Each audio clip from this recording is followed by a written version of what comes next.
Welcome to the third Liverpool Rumours Podcast. I'm Benny Baller, discussing things with Ed01, and tonight we're going to be talking about the staff turnover in the summer and a bit on FSG. So, Ed01, how are you today? Well, I'm okay. You? I'm very well, thanks. I see why you did this. This is so you can mention that you've got a bit of a cold, isn't it? And look for sympathy. Well, you were meant to ask me. Yeah, you caught me. Yeah, I thought so. So, yeah, I do have a bit of a cold and a stuffy nose. So I do sound a bit like a drone tonight. But we do it for the love of the Liverpool Rumours site and we'll plough through, won't we? Yeah, something like that. Because you've got a sniffle, Will. Well, I don't talk much anyway. You do all that, so I can just sniffle away in the corner. If only you would. Okay, I'll let you introduce it. Fire away. Oh God, this is going to be a disaster. No, go on, Ed. It's all you. Go on, Blue.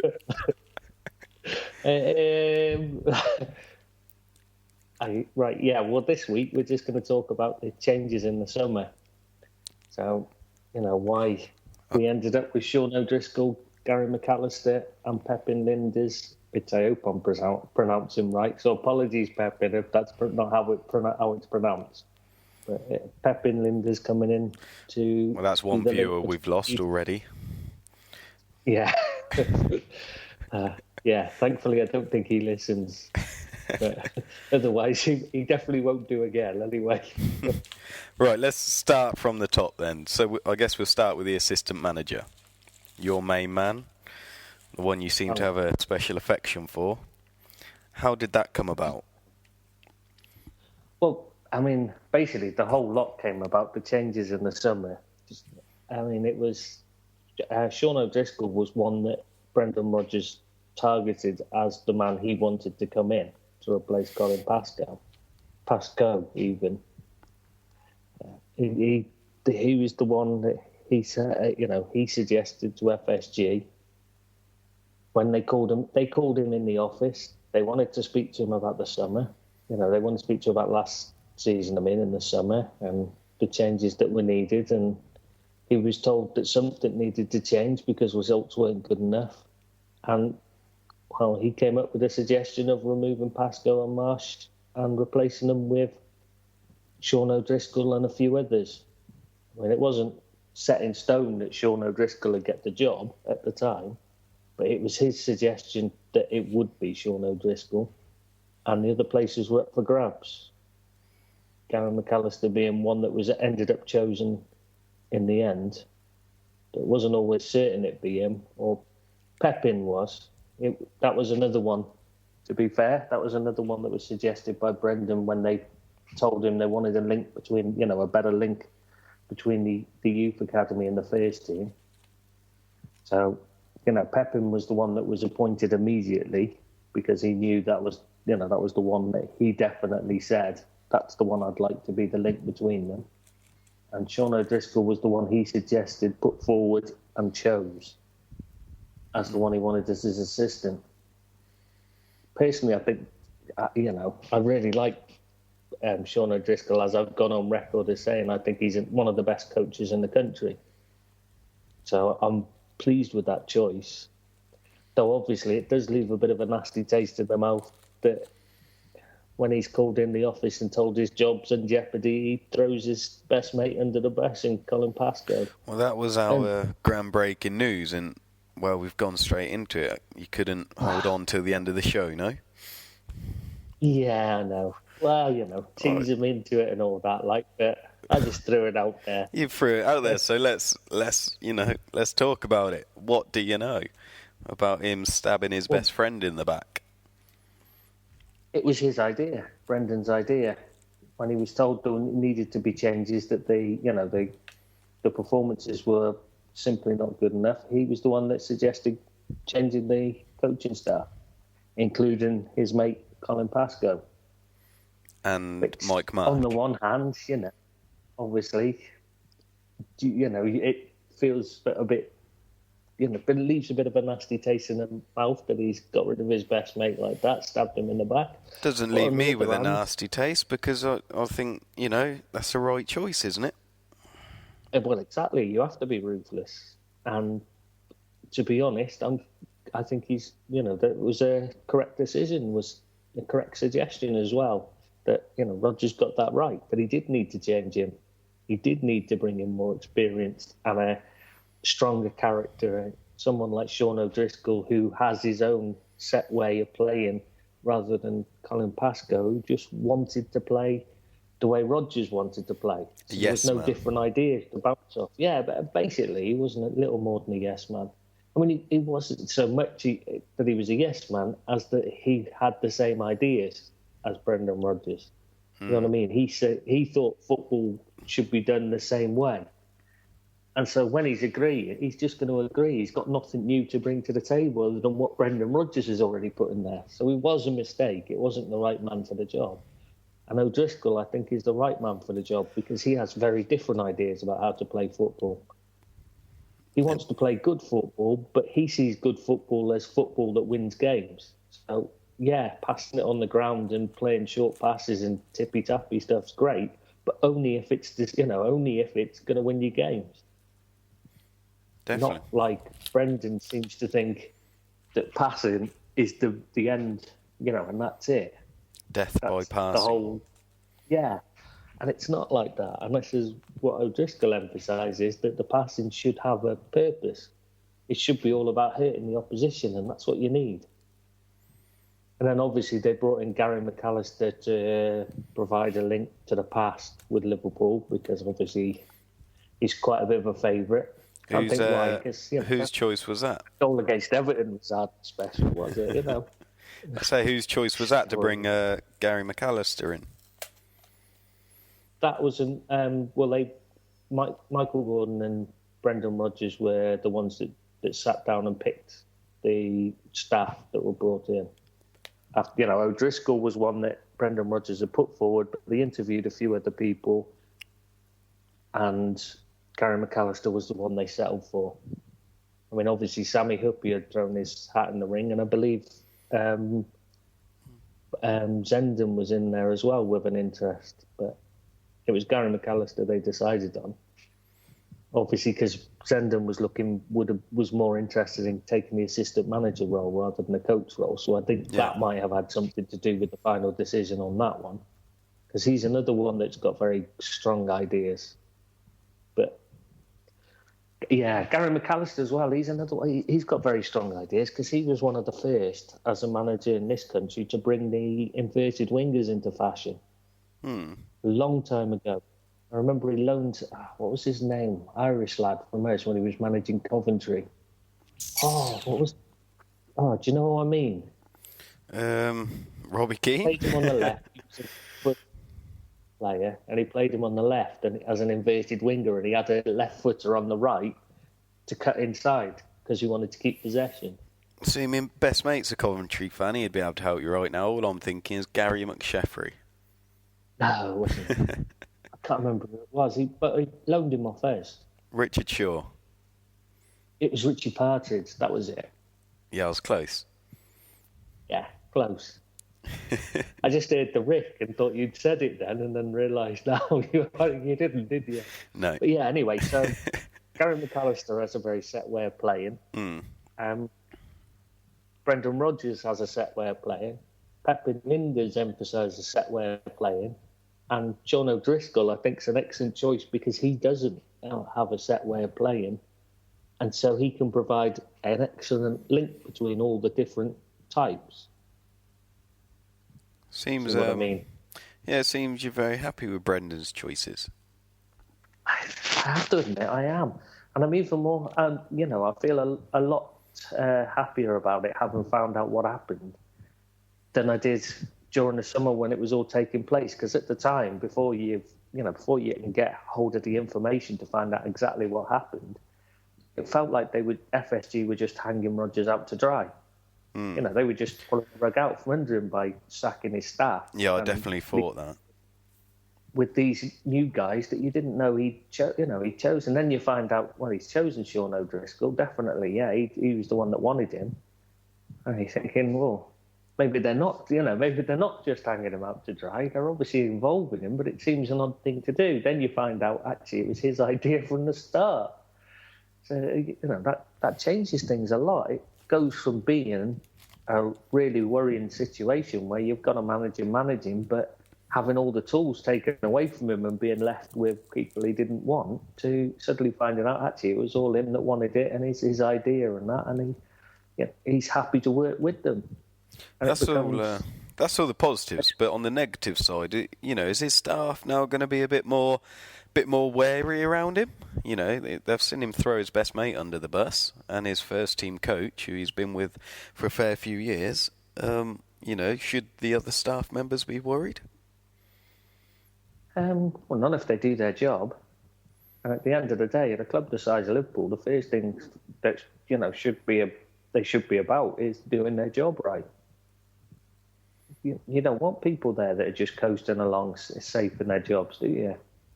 That's one of the things. That was one of the things that made Bob Paisley so great, is that people didn't know where they stood.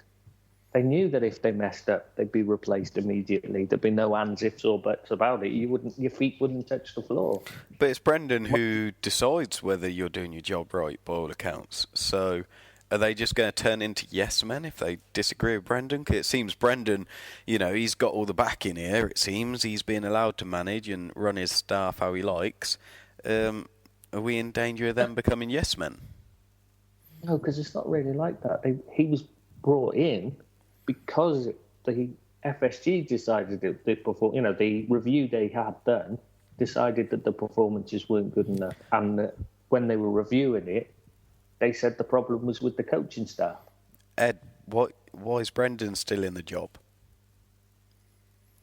If they've done this review, they've seen the coaching's inadequate. We look at our final league position. We look at his buys, his £20 million on Markovic, number one. They've done the review. They accept to sack the assistant and the first team coach because they're inadequate, not good enough. Why has the manager not been sacked? I think they've just decided to give him one last chance because he's young and learning is the usual thinking behind it. You look at him and you say, oh, he's still learning the task. Maybe, give him one more chance. He got second a few years ago. Maybe he can... maybe he can learn something this time and actually take us a bit further. Or he could have a disaster of a season and blame it on the new coaching staff. Needing time to bed in. It's another year transition. You see, that's what I was worried that had happened, is that, if things go tits up, it would just be blamed on transition again. But because he's chosen them, brought them in, handpicked them, if it doesn't work out, he is 100% to blame this time. He's got to be held accountable, hasn't he? So he has rolled the dice and said, this is what I'm going to do. I think this is it for him. It's got to be. Yeah, I think this is last chance saloon. He's brought in good coaching staff, but I think what they're looking at now is that what they've got in place now is a good structure. You've got a man there just purely to bring the youth academy players up to speed and get them involved with the first team and integrate them so they can step up and not be intimidated by it. So you've got that will stay regardless of what happens with Brendan Rodgers. Gary McAllister, first team coach, doesn't it? His position shouldn't be related to Brendan at all. The assistant manager, if highly experienced, used to working with a lot of different people. Again, it shouldn't matter what happens with Brendan. So these aren't, it isn't a case of, if these don't work out, we'll have to get rid of them all. I think what they've done is they've deliberately picked people that they can leave in place if they have to get rid of the manager. It's just a case of changing the manager. I mean, they could even go to it would be very easy in this situation to just bring in a director of football, even if they decide to go back to that route that they initially were aiming for. I think it's purely money. I think, we got to pay him his money anyway, even if he gets a sack. So we might as well just leave him in charge and give him this last chance. Do you know how long his contract's got left? I can't remember because he signed a new one on the back of the second place, didn't he? Yeah. Wasn't it a 5-year contract? So it'd still have 4 more seasons, including this one. Yeah, it'll have 3 at the end of the year. And I mean, if Klopp is still available, I don't like going on about it, but do you think that possibly they're just keeping him on tether until, because they got to pay him this money anyway. Klopp wants a rest. Let's, we don't get top 4. Even if we did get top 4, I'd still sack him and go for Klopp. But, in their minds... I don't think Klopp was ever someone they considered, to be honest. From everything I've been told, I don't think they were even looking at him at all. They never, they were never worried about whether he wanted to take a rest or not because they were never chasing him. They would always, they pretty much just decide they were going to do this review and swap the coaching staff. I don't think they were ever seriously considering bringing Klopp in or trying to bring him in, which I don't understand. Do they have no ambition? I think they've got ambition, but I don't think they know how to achieve that ambition. There's no forward plan. The more you hear, the less I think they actually understand football. Well, there's not a football fan on the planet that doesn't appreciate what Klopp has done and appreciate the man himself. I mean, we're over the border from him, and still all the English fans love him. And I think bar maybe Mourinho at Chelsea, any other big club in England would love him. Yeah, well, I was looking into him and his time because he was started off at manager at, was it Mainz? I can't remember whether it's Mainz. And whichever one he started off with, their songs, You'll Never Walk Alone. So it's got to be weird to try, just to get him to come back out again to You'll Never Walk Alone, hasn't it? He must have a soft spot for it. Yeah. And he's just got that charisma that you think that Brendan just seems to lack it a bit. He just seems a bit. But if it works, nobody cares at the end of the day, do they? Well, he can make all these stupid quotes he likes if he's, as long as he's winning games, nobody's going to give a monkeys. Yeah, that's just what I was going to say then. Well, I'm just thinking. I just don't get it. I think, you tell me about them not even looking towards Klopp. Have they looked towards any managers since Brendan's been in charge? In the summer, there was, before Brendan, came up with this plan, there was a bit of looking around, who's available, could it be possible? And I believe a list was compiled for them to consider, but they never actually did any more than that because Brendan Rodgers presented this plan to them and they decided to stick with him and go with this plan of changing the coaching staff. And whether they got that right or not, only time will tell, and hopefully they did. Certainly, I think they've chosen the right staff. I mean, Gary McAllister's a very well-respected coach, and he's a really nice guy and all that. So, and he's got hero status on Liverpool, hasn't he? Liverpool fans for that one goal alone. He'd be a hero. Has he got hero status amongst the players though? The current crop. Still, know who he is. It's not like he's that far in the past that people don't know who he was, and he's won titles. Not too many people have got. There's not many people at the club with experience of winning titles anymore. What about certainly not. You talk about bringing him in because they wanted an ex-player sort of, in and about. What is there anyone else we've looked at bringing in? I know people. Obviously, you mentioned Huppier threw his hat in. with everyone craving a defensive coach over the summer, that would have been ideal, surely. I don't know. Did you watch any of his teams play? Brighton were awful. That's concentrating on a whole team. If he just had a back four to concentrate on, and if we could have 4 Sammy clones, you know. Yeah, but you don't get 4 Sammy clones. And the way he played his football when he was playing was a really deep defensive line. He never got caught out for pace because he never went forward far enough to be caught out for pace. But he scored goals against Juventus. He scored some crackers. He was technically excellent. Proper ball-playing centre-half. But that doesn't mean he's going to be a proper coach. And his coaching he never seemed to... The players didn't look right under him. What's he doing nowadays, do you know? I don't actually. I can't remember. I did look it up in the summer. I can't remember what it was though. Is there any other ex-players? I mean, Luis Garcia, you see him about on the tours with the club and whatnot. Craig Bellamy is looking to get a role at the club because he's working. He was doing coaching badges. Spent time with us last season and that, and he's still involved. I think he's working with Cardiff though at the moment. I think who else. There was a few names floating around that were trying to get involved, but I think personally, Gary McAllister, he's an experienced coach and manager. The only reason he's not managing at the top, he lost his time. He's a good scout as well, to be fair. He's a good spotter of players. He did what asked Leeds fans. He picked them up some good cheap buys that were useful players for them. Anyway, the only reason he dropped out was because his wife was ill, wasn't it? And that's what forced him to leave his job, rather than he was useless at it. Could you see him pushing for our managerial job? In the future, I'm quite sure that's what he's looking to do, is get another managerial role. And I'm sure he'd love to have the manager's role with us in the future.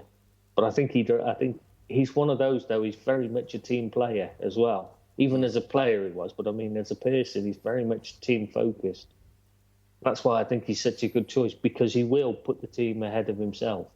So as long as the team's doing well, he'll accept that and he'll be happy, Yeah. But he's still ambitious as well. He will want to be the manager in the future, yes. I would be surprised if he didn't try and, if another managerial job came up and he got offered it, I would be very surprised if he didn't leave for it.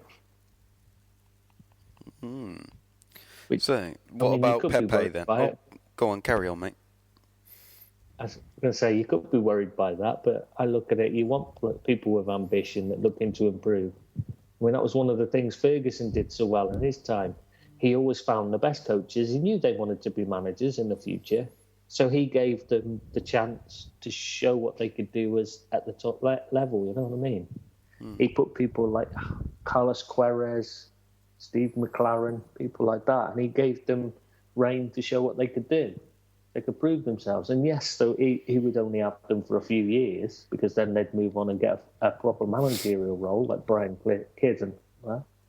But for those few years, he had the best people for the role. Hasn't that Queiroz been banned from football now? Well, I don't know what's happened to him. Actually, I've lost track. I think. Was he? I think match betting scandal or something. Oh, was he involved in that? I think so. Definitely. Yeah, I think it was him. Got in trouble and he's got some sort of ban from somewhere or other. Last I saw, I thought he was managing at the Asian Nations Cup. Yeah, that's it. He got banned. I swear he got banned. I'm just googling. I can remember him having a fight with the officials. That's why I remember him being there, because he had a massive fight. Because one of his players ended up passing out at the drug test. Right. They wouldn't let him they wouldn't let him go. And they had him locked in, this player, for like 8 hours or something after a game. He ended up having to go to hospital or something. I just remember there was a big hoo-ha about it. And he was absolutely furious because he lost the services of the player for the rest of the tournament, basically. Yeah. He was in no state. I see, I'm just reading it now. He was in a squabble over taxes that day, the day after quitting, and saw him stopped from leaving, I won't pronounce it, international airport with his players. And now he's took the job back on at Iran. Iran, that was it. I knew it was I knew it was one of the Asian nations. So he isn't banned then? No, I don't know where I got that from then. Goodness knows. Probably too many drinks. Quite possibly. Maybe it's the how much alcohol is in that nightness you've been swigging? Not enough at this rate. I'm clogging up one nostril as we go. Oh, classy. Wow. You did promise to bring me chicken soup round, but I don't seem to have any. Well, I was hungry and it smelled nice. So I had to drink it myself. I hope you feel better for it. Right, back on topic. I haven't got a cold, so I must have done some good. What a nightmare. And a week before I go to Reading Festival as well. Oh, that's the point. So next weekend we're playing Arsenal tomorrow. And then, you know, what's our views on there with Henderson injured? Is he injured? Do you know any more? Last I heard, he was supposed to be out, but with Liverpool, they're not very honest with their injury reports. To be honest, they tend to fudge them a bit to try and keep the opposition guessing, which is fair enough. You can understand. I do think the FA should make some kind of rule where the injury reports should be open and honest. But that way, match betting, etc., is much more difficult to fix. Yeah.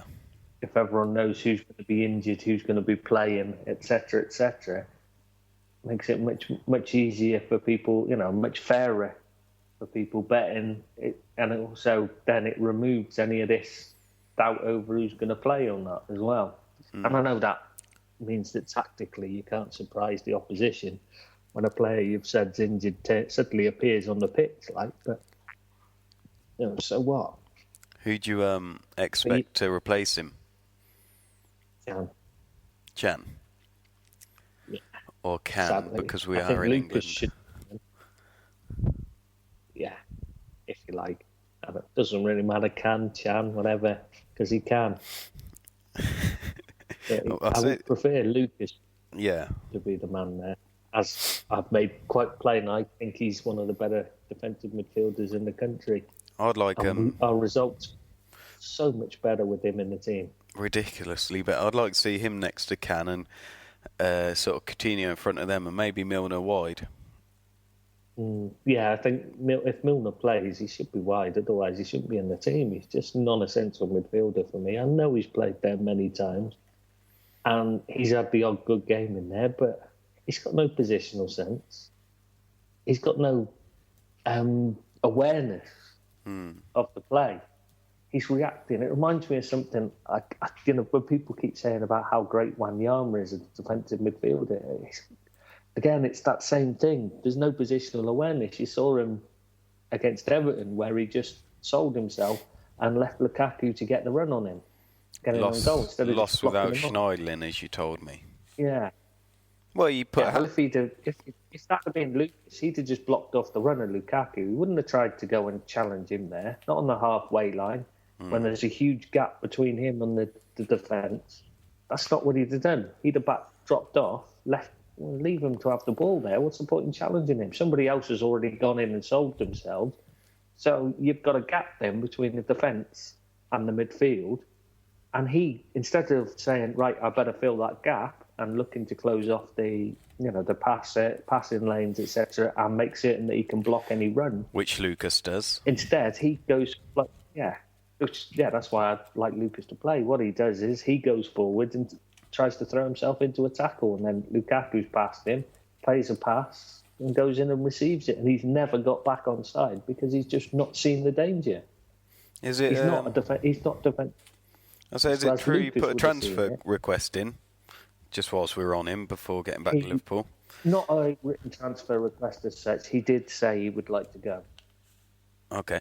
And that brings me to a man who said he would like to go, but is now seemingly signing a new contract in Sacco.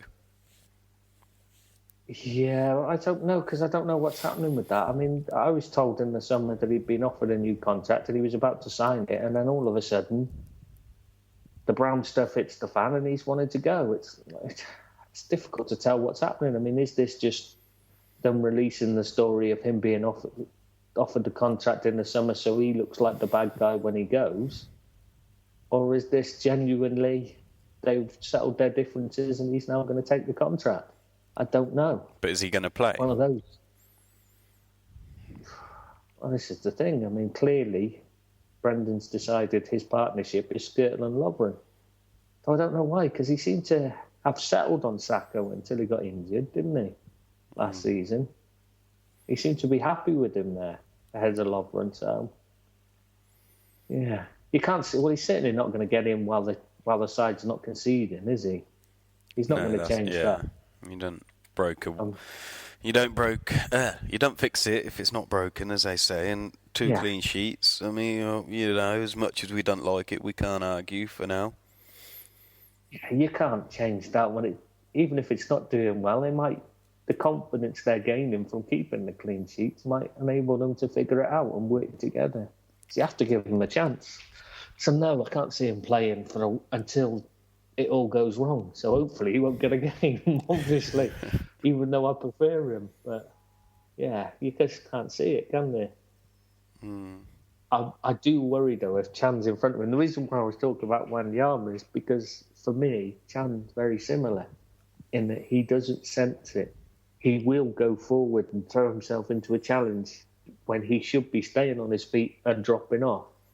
He did the same when he was playing at centre-back. When he was playing as right-sided centre-back, he would commit to challenges when he should have stayed on his feet and just dropped off and given them a bit of space to force them to do something rather than him doing something.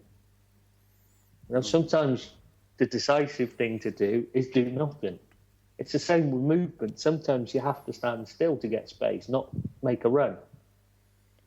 I don't think he's quite learned when he needs to just hold back. He's not going to learn if he's not playing.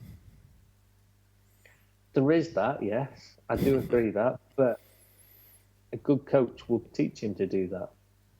And I just think putting him in with Lucas talking him through rather than Milner, who doesn't have the defensive responsibility, he doesn't have that defensive awareness, the positional sense, etc., that Lucas has. So he's not going to help him improve as a defensive midfielder. And nor will Henderson, even though didn't do too bad, to be fair. Can't really complain. He didn't have a bad game, did he? Against Bournemouth before he got injured, like in that sitting role, yeah. Yeah, it's just that he did half of what he couldn't do, and that's the problem. Reminded me of how he played for England, how he gets shackled down.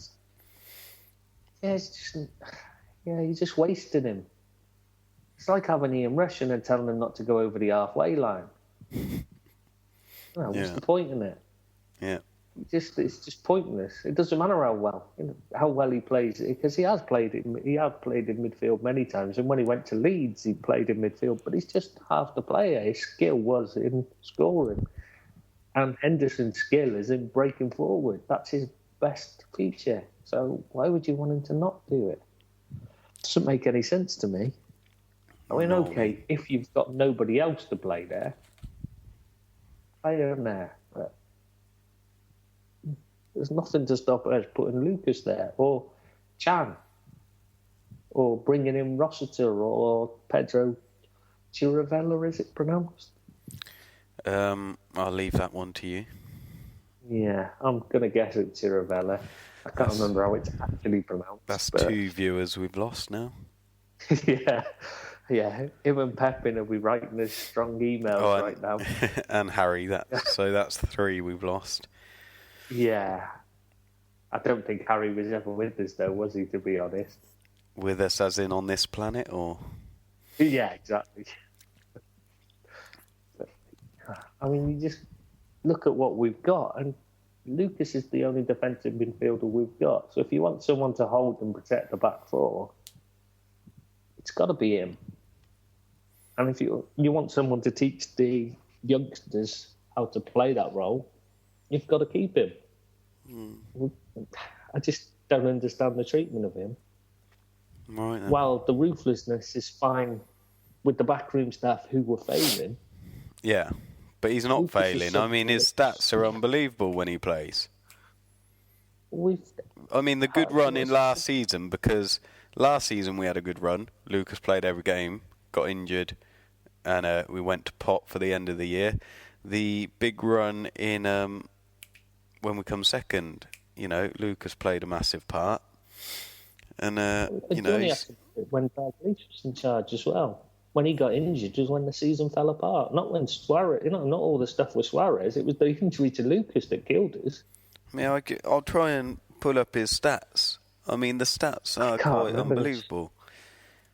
Yeah, I read I read it somewhere. How the big difference. I mean, it's huge, isn't it, between the win ratio when he plays and the win ratio when he doesn't, or loss ratio. I forget which it is. There's a massive difference. Didn't we pick up something like twice as many points with him in the team as without him or something? Well, Lucas's win ratio as of... yeah, I guess that's right. His win ratio is 55.6%. Well, Brendan Rodgers' win ratio isn't even that at Liverpool. Yeah, he's played in a lot worse teams as well, because some of the teams we've had have been pretty bad in Lucas's time, to be fair. The Roy Hodgson era and that. So he's just one of those players that what he does, you don't see. That's the problem. Unless you're watching him closely. And this is my worry why I don't think Rodgers is very good at buying players and why he shouldn't be in charge of that. It's because he doesn't seem to watch the players. He watches the play, if you understand what I mean. He's like most fans. He watches the ball, not what's happening off the ball as much. He doesn't seem to see it because what Lucas provides is off the ball, most of it. On the ball, he does some good things, but that's not what he's about. He's always looking to play it forward. But still, he's the manager. He's got his way of playing. The point is, he's got to prove he's right this season. Because if he doesn't, then we've lost Lucas for nothing. Yeah. And the worrying thing is that we wouldn't have Coutinho without Lucas. You reckon he'd up and leave if we lost Lucas as well? Well, and if we're not winning, he definitely is not going to hang around, is he? When his best mate's gone. I mean, the whole reason he decided to sign Perez over he had a couple of offers on the table, and the final decision was down to Lucas chatting to him and convinced him to join. One of the main reasons Suarez said that he stayed that extra year rather, and cancelled the court action he was taking, etc. I mean, I don't think he had a chance of the court action working, to be honest, because it would have taken so many years. His career would have been over.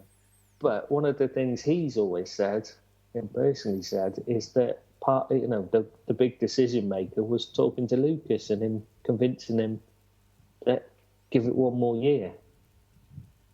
And that was one of the things he said. I'm quite sure Brendan Rodgers and FSG would love to take the credit, but I think I believe him when he says it's the players, in particular Lucas, because he's one of those, they all love him. You know what I mean? He is very much the central, one of the nice guys that they all like. There's there's other players around that people don't like. I think they're a bit of a but he's one of those that well respected and liked. Not like certain other players. I've pulled up the stats if you want to hear them. Yeah. So I was just trying to kill time to get you to Okay, so last season, without Lucas, we lost Have a guess. Have a guess. How much percentage of games we lost, not drew or won, not drew or won, just purely lost without Lucas? 30%? 54. Jeez. Guess how many we won without Lucas? Well, if we've lost 35%. No, because 18% of draws, meaning there's 27% win rate without Lucas starting.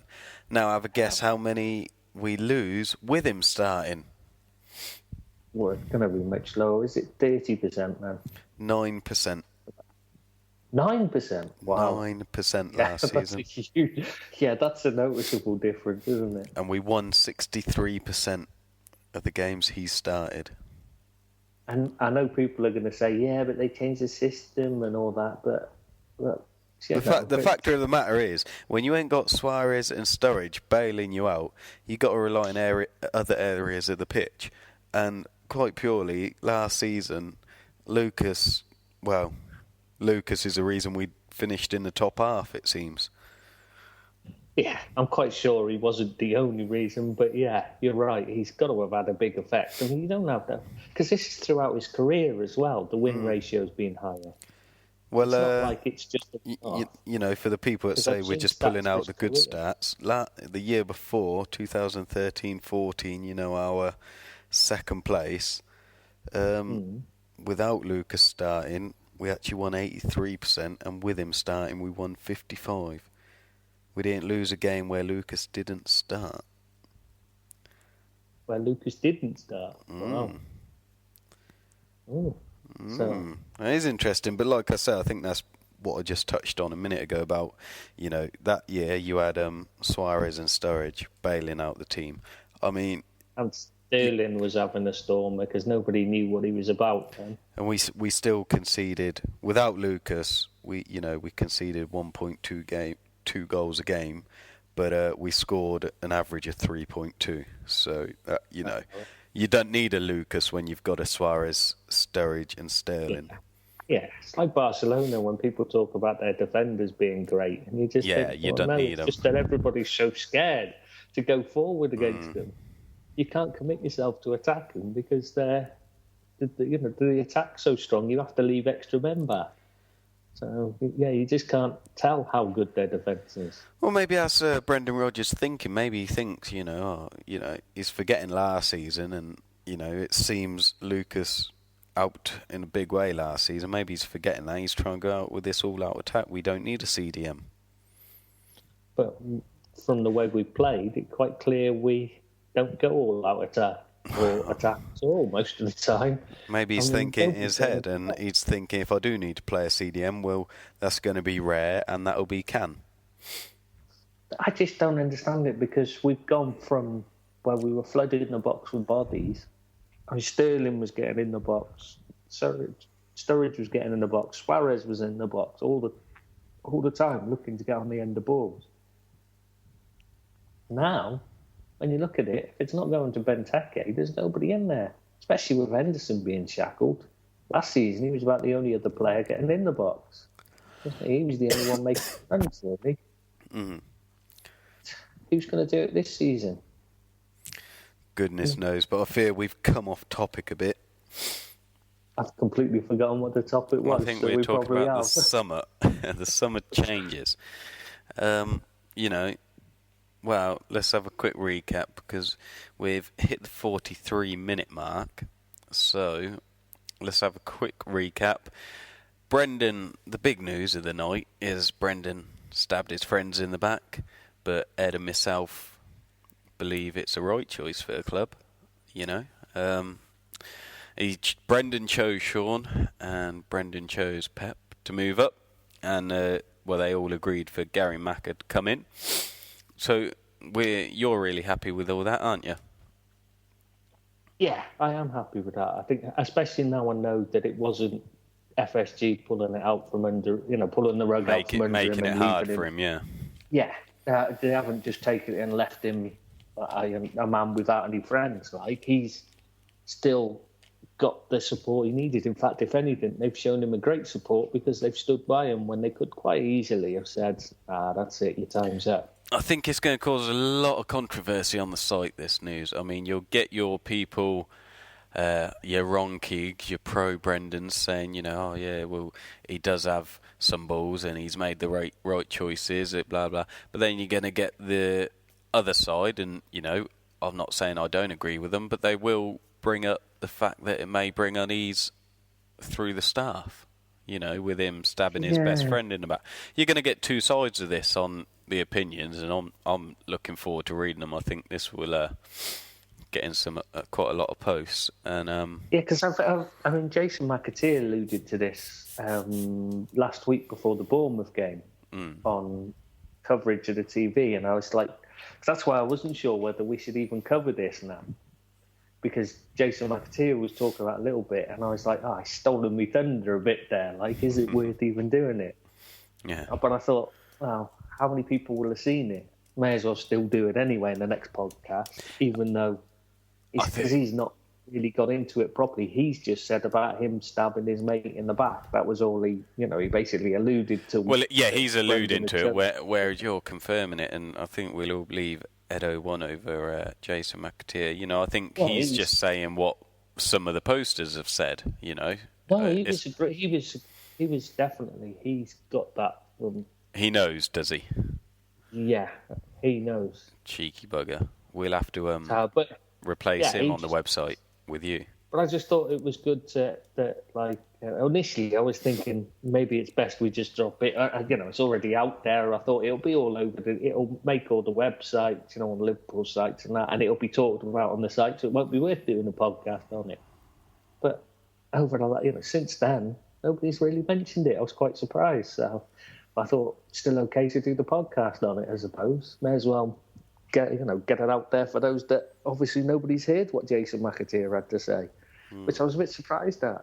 I really thought this was the kind of thing that people would talk about, But they don't, obviously, because the British media love Brendan, as we seem to realise.